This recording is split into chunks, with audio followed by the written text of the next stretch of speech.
Selanjutnya, ketika pewaris ini meninggal dunia tanpa meninggalkan ahli waris, maka terkait pengurusan harta peninggalannya itu diserahkan kepada Baitul Mal untuk kesejahteraan umat Islam.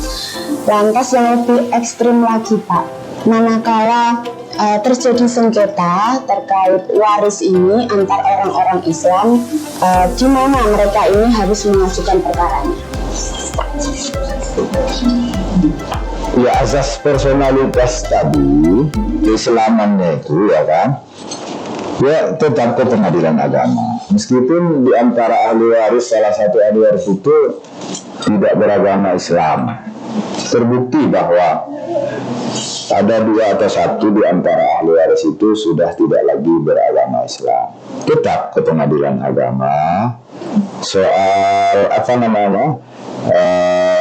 mendapat tidaknya itu ada ketentuan memang, ya. Di antara ketentuan-ketentuan yang tidak mendapat warisan itu berbeda agama, membunuh, ya kan. Kemudian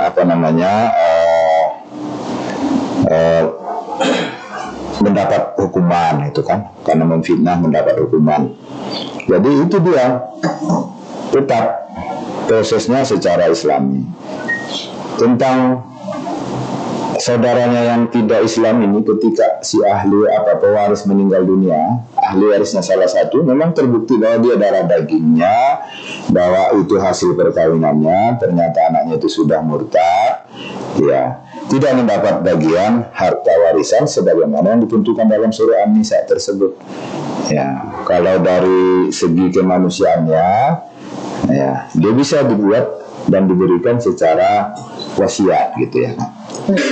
Wasiat wajibah, karena dalam ayat itu, dalam ayat lain ya, bahwa apabila sudah ada tanda-tanda kematian seseorang itu kan, kita disuruh berwasiat. Wasiat itu yang bagi ahli waris ya harus menjalankan fardu kifayah si mayit, si pewaris, membayar hutang piutangnya, kemudian juga melaksanakan wasiatnya, kemudian membagi harta warisannya. Toh di antara ahli warisnya itu tidak beragama Islam dan sudah terbukti bisa diberikan wasiat. Bisa kita berwasiat. Itu anak kita, ya kan? Cuman secara hukum Islamnya, faraidnya ya kan, kadar dan takarannya itu, ukurannya itu tidak sama lagi seperti yang ada disebutkan Allah dalam surah An-Nisa tersebut. Pasti si ibu, si ayah kasihan melihat anaknya, ya kan? Lagi pula Allah sendiri menyatakan la ikraha fid din, itu tidak ada paksaan dalam agama itu. Ya, tidak ada yang menginginkan bahwa anak kita itu suatu waktu nanti pindah agama, nggak ada. Ya. Tapi masalah warisan tadi, dia keluar dari ketentuan waris yang ada di dalam surah An-Nisa ayat 11 tersebut. Tapi bisa dia diberikan, itulah namanya wasiat wajibah. Sama dengan yang lain, yang bukan ada hubungan sama sekali, ada diputuskan oleh, ya kan, MK, Mahkamah Agung, ada yang memutuskan dikasih wasiat wajibah juga. Hanya karena dia memelihara, menjaga, merawat seorang orang kaya, yang miliuner lah boleh dibilang. Dialah yang merawat dan tidak ada hubungan apa-apa. Bahkan dia seorang Nasrani atau apalah, Hindu atau Buddha, bisa diberikan karena jasanya tadi. Ya.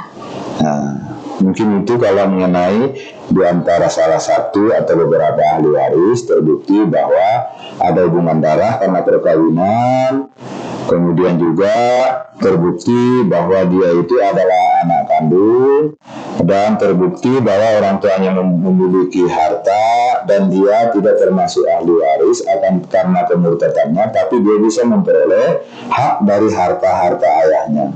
Dan ini juga sudah merupakan kepastian hukum bagaimana Islam itu menjadi rahmatan lil alamin, ya kan, rahmatan lil alamin, dan juga kita masuk dalam pewarisan itu harus secara keseluruhan, jangan separuh-separuh, tidak ada rasa kasihan, Ya, seperti yang saya sampaikan dari awal tadi, ada 10 bersaudara. Di antara yang 10 ini yang paling berdominan membantu harta ini banyak, bisa 5 di antara bersaudara itu, ya kan? Itu tetap dibagi dulu seperti yang Allah sebutkan.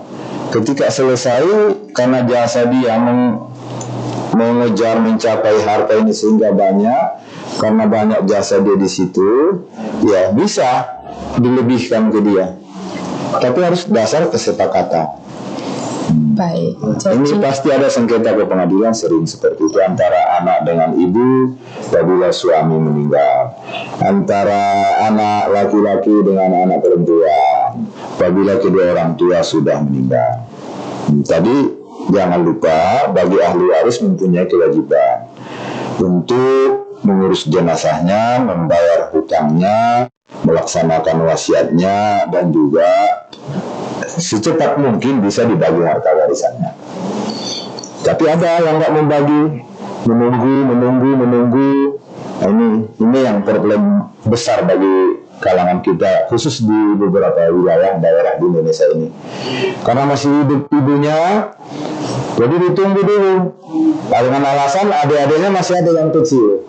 Tapi secara hukum Islamnya seharusnya siapa yang sudah terbukti meninggal dunia bukan karena menyalahi hukum, bukan karena dibunuh ahli waris, ya bisa segera dibagi harta warisan itu. Tapi kebanyakan karena masih hidup ibu kami nggak membagi harta, dan keperluan ini akan kami gunakan bersama. Itu sering, dan itu lebih banyak di masyarakat ketimbang ketika sudah meninggal dunia. Laksanakanlah yang tadi, ya kan, mengurus jenazahnya, membayar hutangnya, menjalankan wasiatnya, dan juga membagi hartanya. Ini jarang, sering dilaksanakan secara langsung setelah pewaris meninggal dunia. Dan itu kembali kepada ahli waris semua. Karena kesepakatan musyawarah itu termasuk salah satu undang-undang tertinggi bagi bentuk kewarisan tadi, ya. Ya, tapi yang jelas tetap harus dibagi. Ketika dibagi, ternyata kebanyakan ahli waris tidak mau memiliki, bahkan menyerahkan langsung kepada saudaranya yang membutuhkan. Jadi begitu, Bu Amel. Baik, jadi untuk sengketa kewarisan antara orang-orang Islam itu bisa diajukan perkaranya di pengadilan agama. Manakala antara pewaris dan ahli waris ini berbeda agama, yang mana pewarisnya itu beragama non-Islam, berarti itu bukan merupakan kompetensi pengadilan agama. Dan untuk ahli waris yang telah berbeda agama atau pindah agama ini nanti tetap dapat mendapatkan warisan melalui wasiat wajibah, maksimal itu 1/3. Maten ya Pak. Iya. Baik, padat sekali Sobat Pari Menyapa pembahasan episode kali ini.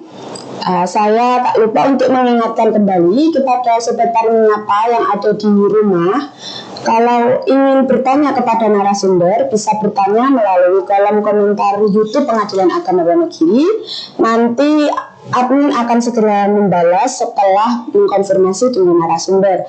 Dan monggo silahkan untuk Sobat Pari Menyapa yang ada di studio yang ingin bertanya masalah kewarisan, dipersilahkan.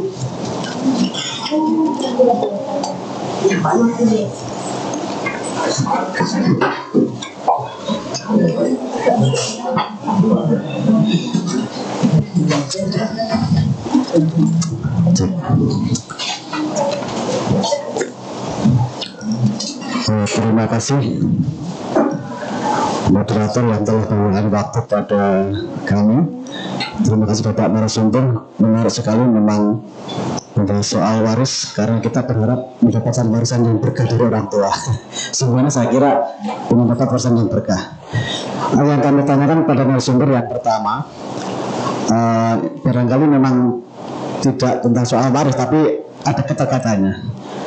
Kalau tadi Pak narasumber mengatakan bahwa banyak kasus di masyarakat tentang sudah meninggal dunia sampai belum dibagi warisannya, memang benar.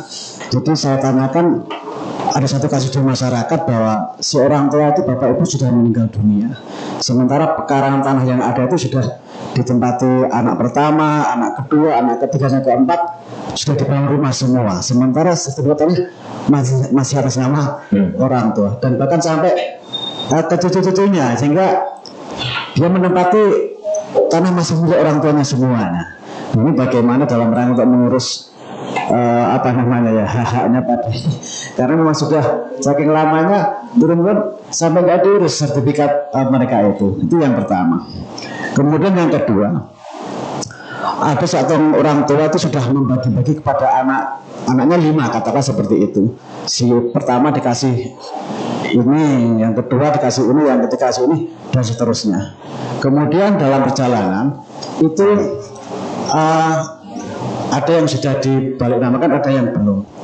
Nah, ketika orang tua meninggal dunia, sementara anak yang punya bagian itu masih atas nama orang tua, apakah jadi hak waris semua saudara-saudaranya nih Pak? Karena kan secara formal masih nama orang tua, sementara memang sudah dibuat, oh ini bagian si A, tetapi karena belum dibalik namakan, apa ketika orang tua sudah meninggal dunia, ini menjadi hak waris semua yang berhak menerima. Itu yang kedua, narasumber. Yang ketiga, yang terakhir, apakah dibenarkan orang tua itu mencabut pemberian terhadap anaknya, sekalipun itu belum waris ya, katakanlah, oh kamu tak kasih ini misalkan.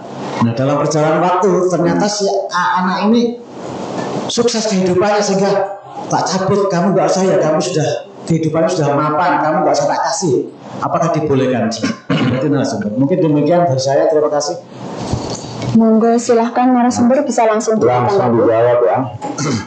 Baik, terima kasih peserta baru menyapa ya. Ini kasus yang sering kita tangani di dalam badan peradilan ya, aturan agama. Ya, kalau yang pertama tadi ternyata karena sudah lama tadi bagi harta-harta ini dibangun masing-masing oleh ahli waris.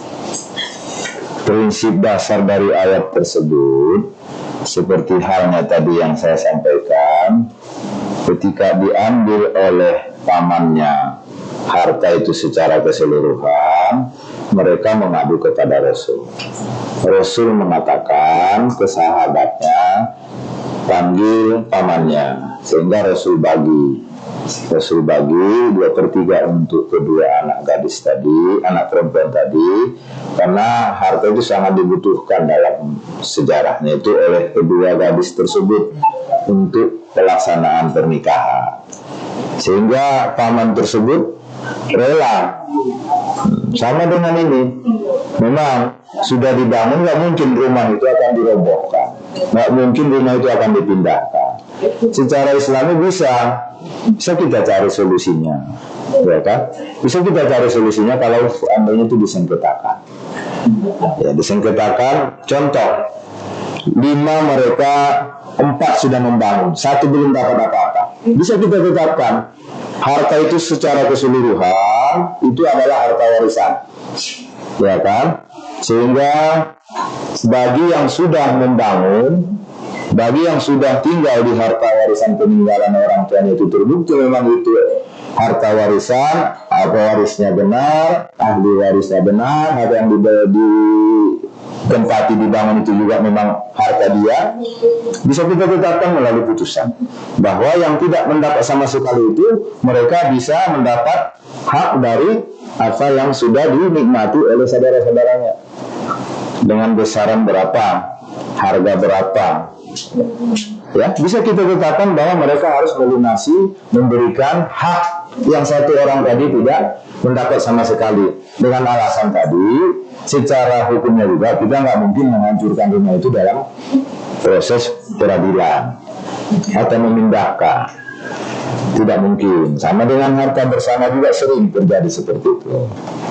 Kemudian solusi untuk dipindah tangankan, ya kan, disertifikatkan bisa atas keputusan pengadilan atas kesepakatan bersama. Kalau nggak ada yang sepakat, ya untuk merubah, mengatasnamakan masing-masing yang sudah membangun, yang sudah mendirikan rumah di situ, ya pengadilan juga nggak bisa memaksakan diri untuk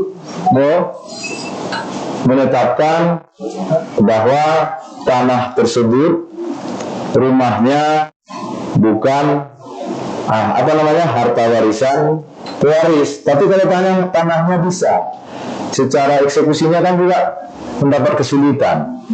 Kalau kita putus bahwa tanahnya itu semua tanah warisan, tapi rumah yang dibangun itu bukan. Nah, sering juga sengketa harta bersama. Kemudian bagaimana? Ini sering, amat sering bagi orang yang punya harta. Ya, begitu lahir anak pertama sudah ditetapkan harta bagian dia di sana. Itu bukan pembagian harta warisan namanya.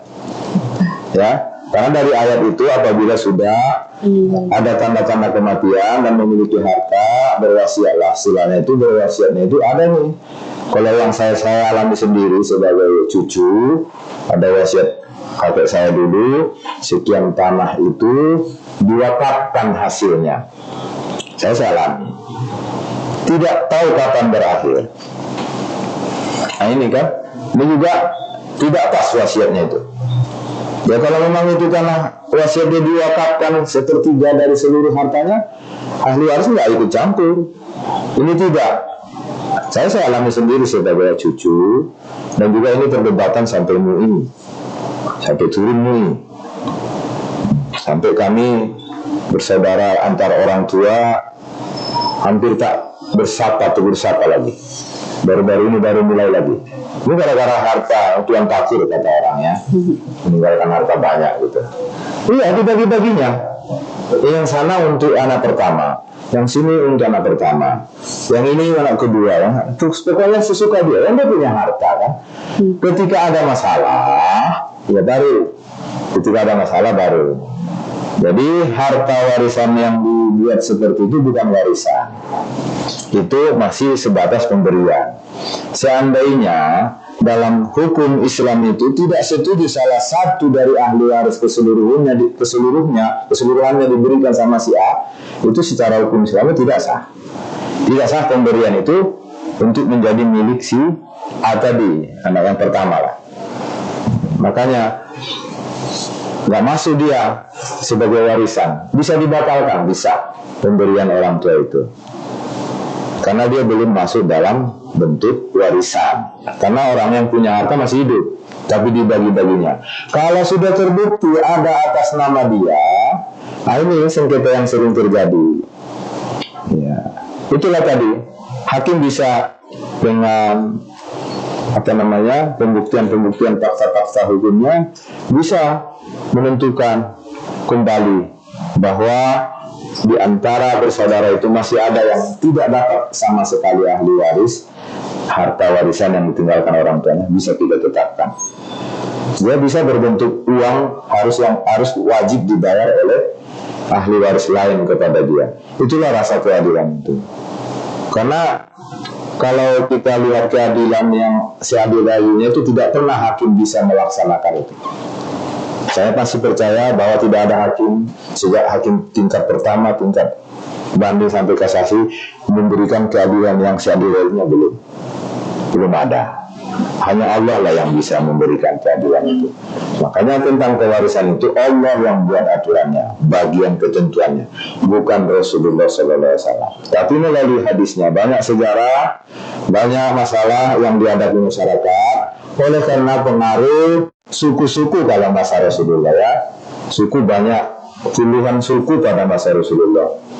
Ya, siapa yang paling kuat dia yang paling menguasai seluruhnya. Ya, sampai punya budak 5, 10, laki-laki, perempuan, itu semua harta dia. Makanya Allah luar biasa menentukan dari sekian ibadah yang Allah buat, yang Allah perintahkan, hanya faraidlah yang khususan dibuat Allah kadarnya. Ya, sehingga harus kita terima secara tulus hati, jujur, ya, berlapang dada. Karena nggak bisa adil. Tidak akan bisa adil, saudara pemirsa semua di luar pengadilan agama dan negeri. Tidak bisa adil. Dari sebidang tanah yang sudah luas, sudah dibagi rata pun nggak bisa adil. Masih ada kekurangan-kekurangan. Jadi rasa adil itu adalah itu tadi, ketulusan hati menerima harta yang ditinggalkan orang tua tadi. Kemudian yang terakhir tadi, Bu Anu, apa yang terakhir tadi? Dicabut hak kewarisannya. Bukan dicabut. Menurut hemat kami itu dalam pengertian ayat itu bukan dicabut, tapi dikembalikan ke haknya. Dikembalikan ke haknya sesuai dengan ayat Al-Quran tadi. Ya. Tak bisa, laki-laki harus bagian dia, karena beban dia besar. Ya, ayat lain juga laki-laki itu adalah pemimpin, ya kan? Artinya pemimpin itu tanggung besar. Bukan Allah bedakan, tidak.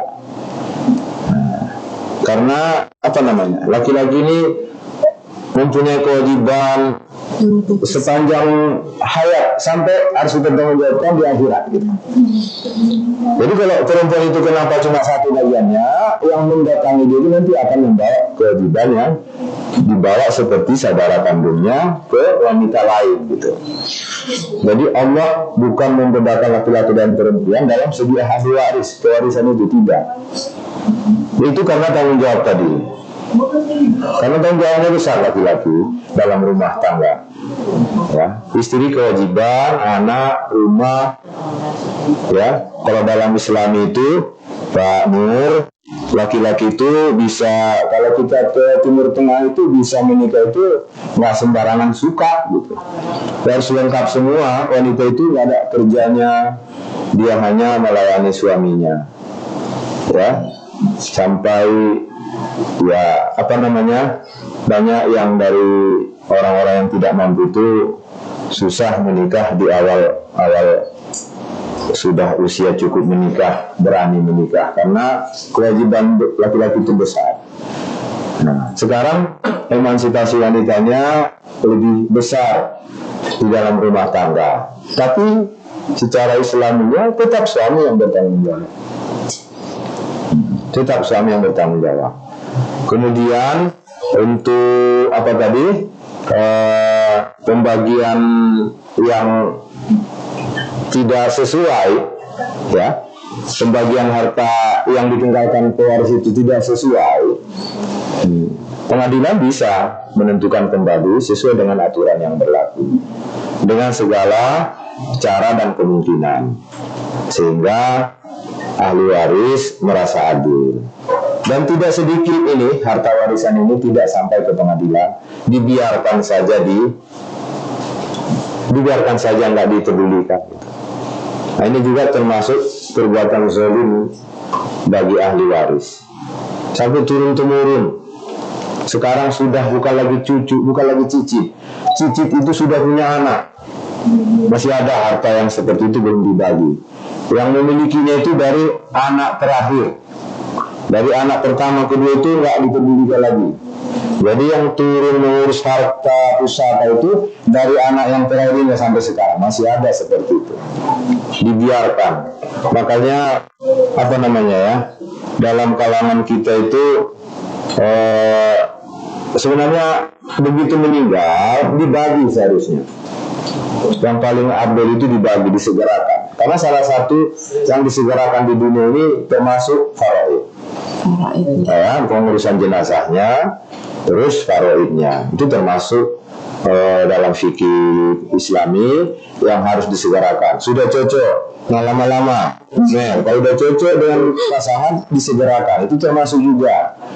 Ya kan? Jadi inilah saudara Pak Nur tadi, memang itulah problem yang kita hadapi, yang sering kita tidak bisa menyelesaikannya sesuai dengan keinginan para pihak. Tapi solusinya tetap ada.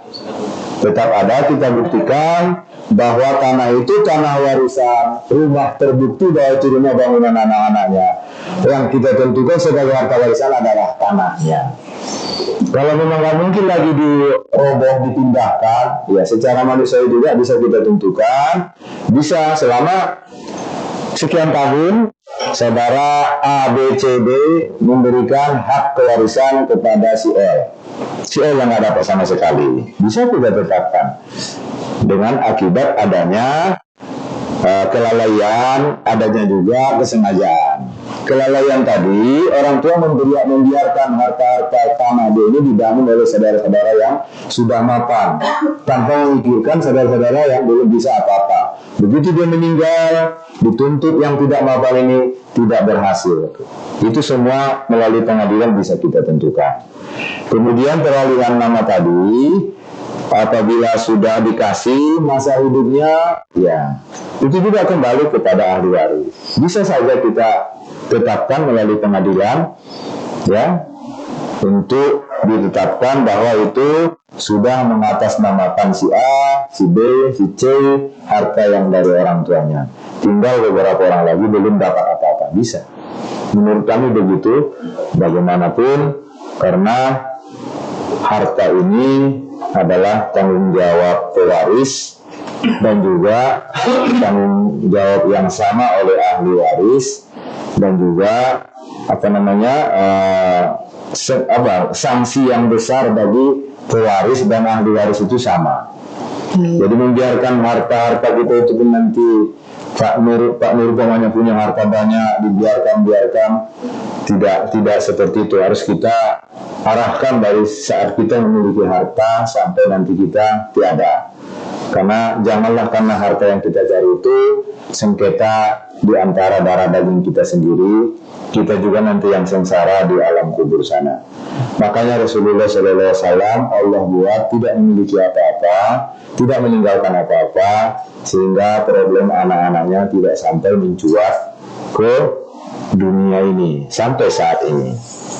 Itu mungkin hikmahnya bagaimana besarnya pengaruh harta ini di dalam kehidupan bersaudara, akibat perkawinan, akibat saudara, dan juga akibat adanya kalau masa Rasulullah walak tadi ya, kepenghambaan tadi, adanya hamba sahaya apa semua ya kan. Kalau sekarang kan nggak ada lagi, mungkin hanya karena itulah tadi, karena perkawinan dan juga karena hubungan darah. Mungkin itu atas pertanyaan saudara Pak Nur. Apakah sudah cukup jelas Pak Nur untuk jawabannya?